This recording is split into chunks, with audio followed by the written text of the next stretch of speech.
So I get a lot of questions on YouTube in the comments and stuff, and I'm not sure how the whole alert system works out, but I have alerts set up, and so I do get notified when comments get made on a lot of them, but a lot of them get missed. And if somebody comments within somebody else's comment, I don't get a notification for that, and it's just some oversight that I have, something not turned on, but it's beyond me. So anyways, point being, I went back through all of the videos, read through all of the comments, which is kind of fun because there's some I missed, and compiled a list of questions and requests that I'm going to try and start knocking off of a list that I made. So these next few videos might be short, they might be a little longer, just kind of depends on what the topic is, I guess. Regardless, we're going to get to it, and today for the first one we're going to go over how I wrap my handlebars on my saws.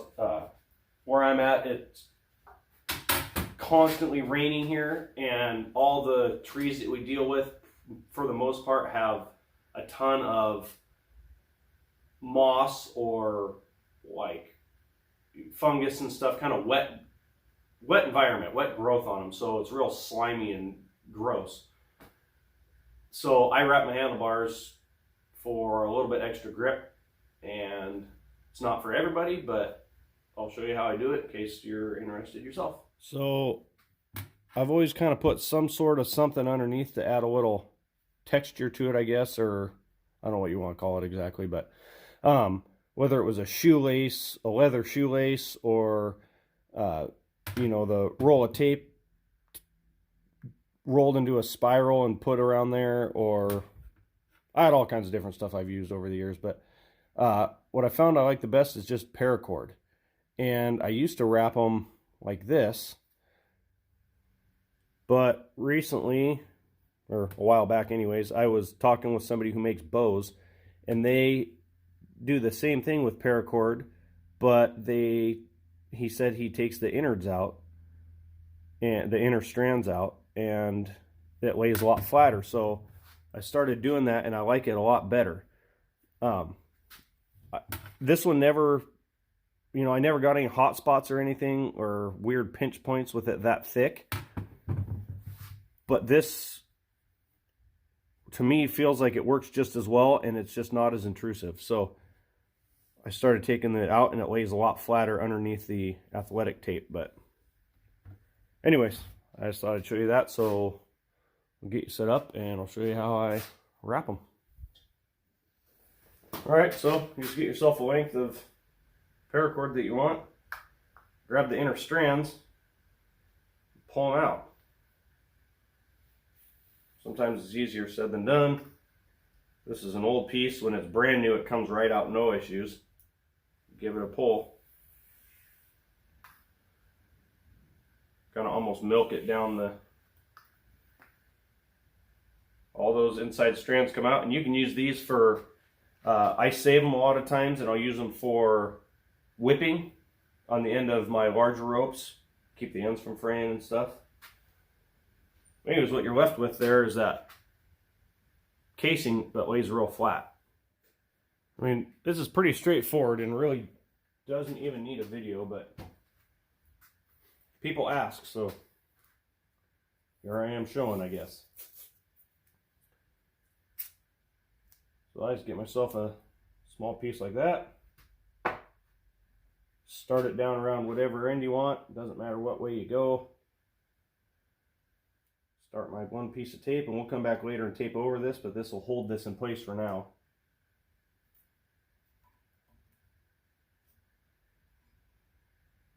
While we get it started.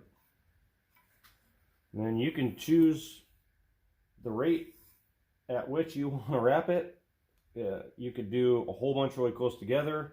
You do them further apart. It doesn't really matter.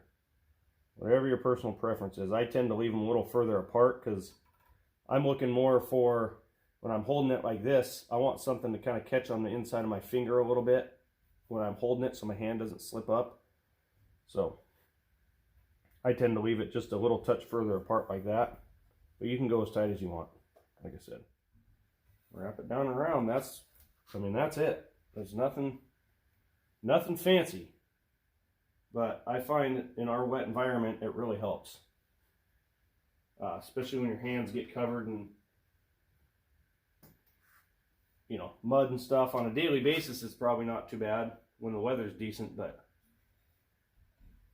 so then find wherever you want, just cut the end off.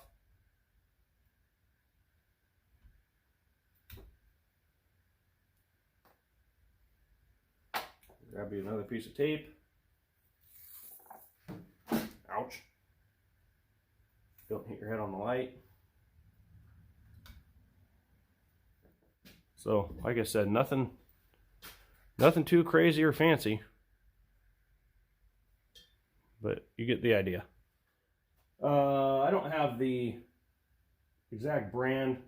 I think 3M makes some. Anyways, I just use this athletic tape. It's like for all sorts of different stuff, you know, stick wrap, whatever you want, hockey stick, athletic tape for taping up your fingers. I'll try and get a picture of what it actually is called. I don't know what it's called.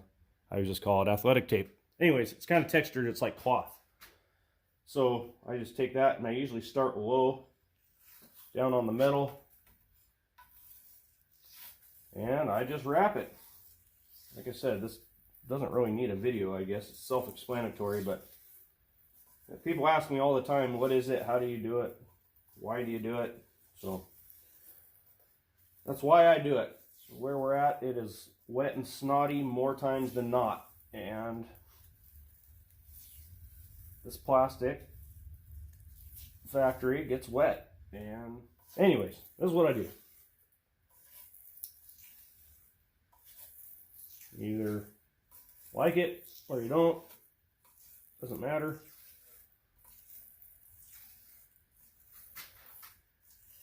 And I don't get crazy with the overlap. I just overlap it enough to where probably about half the width of the tape, not quite.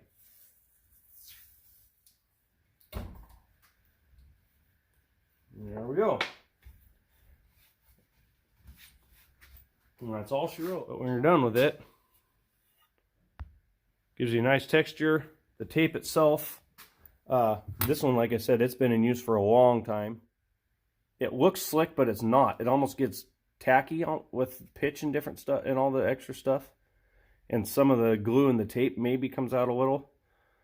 But it feels tacky when you hold it, but it never comes off on your hands. Your hands stay perfectly smooth. I don't know how that works or what the logic or reasoning behind it is, but you can hear maybe it's tacky, but not on your hands. I don't know. I don't know why it works like that, but regardless, that's how I do it. So those of you who have asked in the past, now you know. Until next time.